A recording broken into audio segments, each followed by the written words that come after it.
Logical ডিসক্রিপেন্সির নাম করে notice জারি, এসআইআর এর নাম করে মানুষকে বিভ্রান্ত করা, মানুষকে হয়রানির মধ্যে নিয়ে আসা।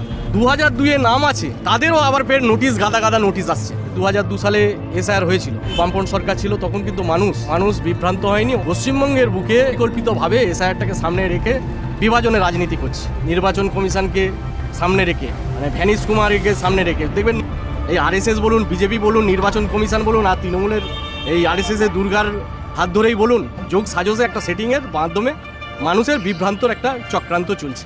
খসড়া তালিকা বেরোলো, তখন আমরা দেখলাম মৃত ভোটার, শিফটেড ভোটার করে 58,000 সামথিং ভোটার বাদ গেছে। এই যে স্বচ্ছ ভোটার তালিকা করতে হবে, অসংখ্য মানুষকে এই বাদ দিয়ে ডি ভোটার করার একটা চক্রান্ত। বিজেপি সরকারের প্রথমতই তাদের যা লক্ষ্য, তাদের যা রাজনৈতিক এজেন্ডা, গোটা দেশের সম্পদকে লুট করা, আদানি আম্বানি সমস্ত শিল্পপতিদের কাছে দেশের সম্পদকে বিক্রি করা।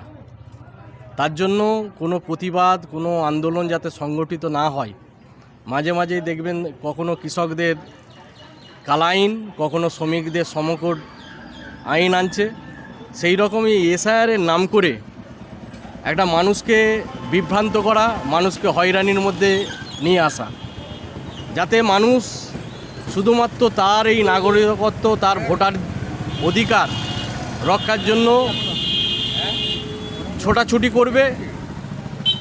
আর এইদিকে এই সমস্ত তৃণমূল, বিজেপির যা কিছু দুর্নীতি, সব দুর্নীতিকে ধামাচাপা দেওয়ার জন্যই এই সমস্ত এসআইআরের প্রক্রিয়াকে, এই নানাভাবে মানুষকে বিভ্রান্ত করার প্রক্রিয়া আনছে। এখন আপনারা দেখবেন যে 2002 সালে এসআইআর হয়েছিল, তখন বামপন্থ সরকার ছিল, তখন কিন্তু সেভাবে মানুষ বিভ্রান্ত হয়নি, অনুভবও সেভাবে হয়নি, তাদের কষ্ট সেভাবে তারা বুঝতেও পারেনি। আজকে ঠিক ভোটের মুখেই, যেখানে যে যে রাজ্যে ভোট হবে সেই সমস্ত রাজ্যগুলোতেই পরিকল্পিতভাবে এসআইআরটাকে সামনে রেখে বিভাজনের রাজনীতি করছে। এই বিভাজনের রাজনীতি করে পশ্চিমবঙ্গের বুকে একটা সাম্প্রদায়িক একটা বিভাজন তৈরি করে ভোটের উত্তরণ ঘটানোর একটা প্রক্রিয়া। এখন এই যা ব্যবস্থা যা করছে, নির্বাচন কমিশনকে সামনে রেখে, মানে ভ্যানিশ কুমারকে সামনে রেখে দেখবেন নির্বাচন কমিশন এসআইআর শুরুর প্রাককালেই বলেছিল যে কোনো রকম নথি লাগবে না। সেই রকম এনুমেরেশন ফর্ম ফিল আপ হয়েছে, কোনো নথি লাগে না। হঠাৎ এই লজিক্যাল ডিসক্রিপেন্সির নামে হঠাৎ নোটিশ জারি।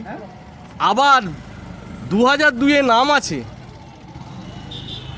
তাদেরও আবার ফের নোটিশ, গাদা গাদা নোটিশ আসছে, তাদেরকেও এই হিয়ারিংয়ে ডাকা হচ্ছে। সুতরাং একটা পরিকল্পিত একটা গোটা একটা চক্রান্ত চলছে। এই আরএসএস বলুন, বিজেপি বলুন, নির্বাচন কমিশন বলুন, আর তৃণমূলের এই আরএসএসের দুর্গার হাত ধরেই বলুন, যোগ সাজসে একটা সেটিংয়ের মাধ্যমে মানুষের বিভ্রান্তর একটা চক্রান্ত চলছে। এটা শুধু বিভ্রান্ত না, ডিভোটার করার একটা চক্রান্ত? হ্যাঁ, ডিভোটার মানে এই যে শুভেন্দু আগেই বলেছে যে 1.5 কোটি বাদ যাবে, 2 কোটি বাদ যাবে। সুতরাং প্রথমে যখন খসড়া তালিকা বেরোলো, তখন আমরা দেখলাম মৃত ভোটার, শিফটেড ভোটার করে 58,000 সামথিং ভোটার বাদ গেছে। আমরা সবসময় সিপিআইএমের পক্ষ থেকে সবসময় দাবি করেছি স্বচ্ছ ভোটার তালিকা করতে হবে। এর আগে আমরা নির্বাচন কমিশনের সমস্ত ডিএম দপ্তর বা এআর দপ্তর, সমস্ত দপ্তরে আমরা ভোটার তালিকা সংশোধন, স্বচ্ছ করার জন্য দাবি করেছি, মৃতদের তালিকা দিয়েছি, তখন করেনি, এখন করেছে, ঠিক আছে, সাধুবাদ জানাই। কিন্তু এর পরে আবার এই লজিক্যাল ডিসক্রিপেন্সির নাম করে এইভাবে মানুষকে বাদ দেওয়ার একটা, আমরা মনে করছি যে একটা অসংখ্য মানুষকে, তাদের নথি, গরিব মানুষ, খেটে খাওয়া মানুষ, যারা প্রান্তিক শ্রেণীর মানুষ, যাদের কাছে কাগজপত্র নথির অভাব আছে, তাদের নাম এই ভোটার তালিকা থেকে বাদ দেওয়ার একটা বড় চক্রান্ত হচ্ছে।